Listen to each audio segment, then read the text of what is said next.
पिछली बार हमने अपने इस शरीर के बारे में चर्चा की थी और हमने जाना था कि हमारे 3 शरीर हैं। एक तो ये स्थूल शरीर की बात की थी हमने, दूसरा हमने सूक्ष्म शरीर की बात की थी, तीसरा हमने कारण शरीर की बात की थी। और सूक्ष्म शरीर में भी हमने इसके 17 जो एलिमेंट्स हैं या तत्व हैं उनके बारे में चर्चा की थी।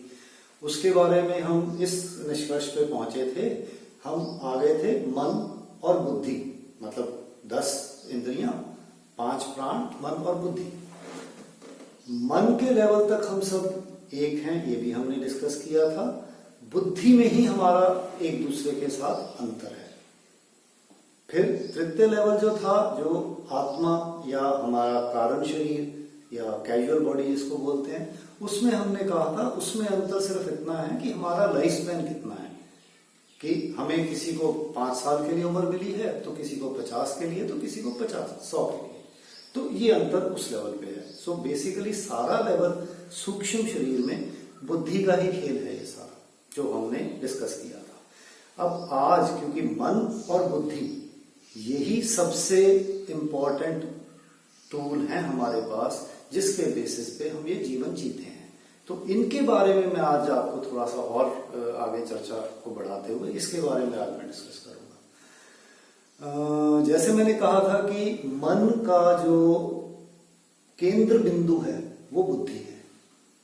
ठीक, अब केंद्र बिंदु बुद्धि है, बट सारा खेल मन का है। अब मन की स्थिति क्या है? मन अगर मैं कहूं तो मन, जैसे हमने डिस्कस किया था, ये प्राणवायु पे आधारित है। ये प्राण की तरह चंचल है, एक क्षण के लिए भी स्थिर नहीं रहता। इसकी स्थिति कहां तक है? हम कहेंगे मन है कहां? बुद्धि तो हमने बता दिया यहां पर है, बट मन है कहां पर? मन को अगर मैं कहूं, मैं यहां मैं चींटी काटूं, अपनी चोटी काटूं, तो मेरा एकदम मन यहां आ जाएगा। अगर मेरे पैर में चोट लगी तो मन पैर में पहुंच गया। अगर मेरा दिल टूटा या हृदय में चोट लगी तो यहां पहुंच गया। और अगर मैं कहूं कि हम रात को आकाश में जब तारे देखते हैं तो देखते हैं कि ऊपर चंद्रमा है, जिसको भी साइंस का या एस्ट्रोलॉजी का ज्ञान है वो कहेगा इसके साथ एक जो तारा चमक रहा है, ये आज यहाँ पे जुपिटर है, आज यहाँ पे सैटर्न है, आज यहाँ पे मार्स है, आज यहाँ पे ये वाला प्लेनेट है। तो मतलब मन हमारा वहां तक भी चला गया। यहां बैठे बैठे हम अमेरिका में बात कर लेंगे, यहां बैठे बैठे हम कहीं और मन को ले जाएंगे। तो मन की स्थिति इतनी व्यापक है, इतना बड़ा है मन। मन सिर्फ छोटा नहीं है, बट हाँ, मन का केंद्र बुद्धि हमारे यहां है। अब मन में क्या क्या होता है? सारी भावनाएं मन में जात होती हैं। मन हठी बहुत है, संकल्प मन करता है।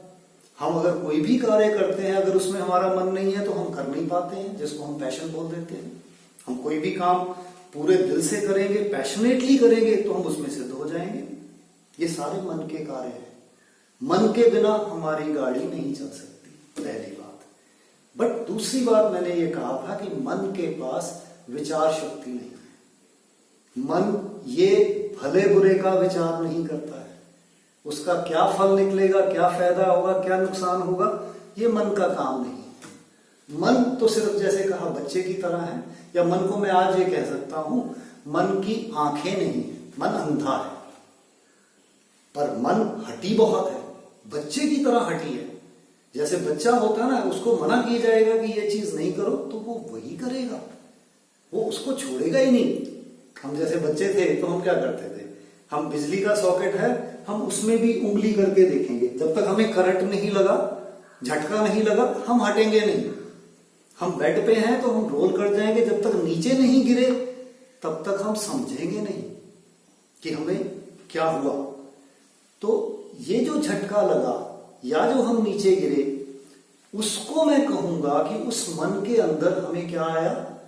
उस बच्चे को उस चीज का ज्ञान आ गया, उस चीज का उसे बोध आ गया, उसे पता लग गया कि मैं ये करूंगा तो मेरा ये नुकसान हो जाएगा। ठीक, वो जो बोध आया, वो जो ज्ञान उदय हुआ, वो बुद्धि के केंद्र में उदय हुआ। वो पूरी उम्र के लिए हो गया। वो आग में हाथ भी लगा के देखेगा, वो जाता हुआ तेजाब की बोतल पड़ी, उसको भी पी के देख लेगा। ये मन का कार्य है, उसको नहीं पता ये सही है या गलत है। और फिर हम जैसे बड़े होते जाते हैं, हमारी आदतें बननी शुरू हो जाती हैं। हमें कोई चीज अच्छी लगती है, जैसे मैं कहूंगा कि हमने कुछ भी अगर ग्रहण किया, कुछ भी खाया, तो क्या निकलता है? हमने कुछ भी विषय खाया तो हमें क्या निकलता है उससे? हमें 3 चीजें निकलती हैं। सबसे पहले हमें उस चीज से मिलता है बल, फिर मिलता है मन, फिर निकलता है स्वाद। मतलब मैं यहाँ भोजन की बात करता हूँ। भोजन खाया या हमने कोका कोला पिया या कोई भी पेय पिया या कुछ भी खाया, उसमें से हमें क्या मिला? उसमें से नंबर 1 चीज तो हमें मिली बल। जीवन जीने के लिए बल चाहिए, वो तो जरूरी है, तो वो हमें बल मिला उससे। उसके बाद दूसरी चीज निकली मल। मल मतलब विकार, मतलब जो चीज उसमें से ग्रहण करने योग्य नहीं थी, वो शरीर में ऑटोमेटिकली मल के रूप में, पसीने के रूप में, सुसु के रूप में, पॉटी के रूप में, नोजी के रूप में, कानों से, मतलब हर जगह से निकाल दी। वो शरीर में काम कर लिया, विकार निकाल दिए। उसके बाद क्या निकला? स्वाद। स्वाद ही सारे, मैं कहूंगा, प्रॉब्लम्स की जड़ है। हमें स्वाद ही पड़ जाता है उस चीज को करने का, वो स्वाद ही आसक्ति है, वही हमें बार बार उसकी भोग करने की इच्छा जागृत करता है। और ये सारी चीजें जो है माइंड यू, स्वाद कहाँ चले जाएगा?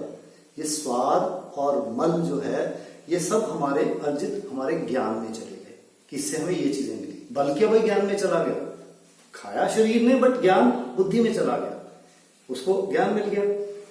अब स्वाद के साथ क्या होता है कि हम बार बार वो चीज करने के लिए मजबूर हो जाते हैं। चोर चोरी करने के लिए मजबूर हो जाता है, जो नशा करता है वो नशा करने के लिए मजबूर हो जाता है, बिकॉज उसको स्वाद आ गया पीछे। जब वो विषय सामने दोबारा से आता है, बुद्धि के केंद्र से वही स्वाद अपने आप आ गया। जैसे हम खाना खाते हैं, कुछ भी अच्छी चीज हम खाते हैं, वो सामने आती ही चीज मुंह में हमारे स्वाद अपने आप आ जाता है उस चीज का। वो स्वाद कहां से आया? बुद्धि के केंद्र से निकल के आ गया।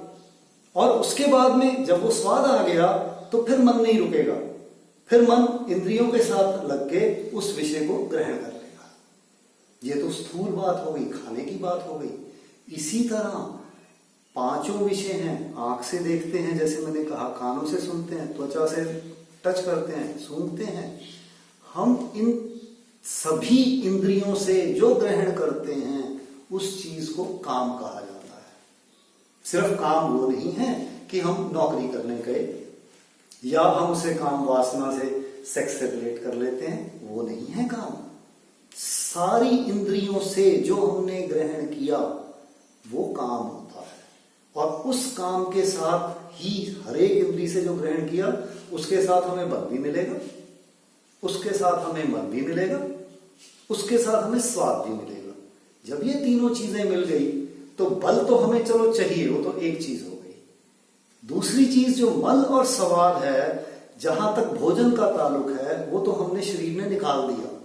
बट जहां पे दूसरी चीजों का स्वाद है, जो आंखों का, कानों का, सुनने का, त्वचा का, वो मल भी, हमारे विकार भी हमारे शरीर से नहीं निकलते, वो विकार भी हमारे मस्तिष्क में चले जाते हैं, वो वहां पे स्टोर हो गए, वो स्वाद भी स्टोर हो गया। और उन विकारों के साथ भी इसी तरह जब हमें वक्त के साथ मार पड़ती है, तो बुद्धि के केंद्र में विजडम अराइज होती है, बोध आता है कि हमें ये हो गया, हमें ये स्ट्रेस हो गई, हमें ये प्रॉब्लम हो गई। फिर हम रास्ता ढूंढते हैं, बुद्धि कहती है रास्ता ढूंढो, मन इच्छा करता है कि नहीं, मेरे को इससे निजात पाना है, मेरे को इससे बचना है। क्योंकि धर्म क्या है? बचना और बढ़ना। धर्म और कुछ नहीं है, जिसको मैंने आपसे बात की थी सनातन मानव धर्म की। धर्म और कुछ नहीं है, धर्म है बचना और बढ़ना।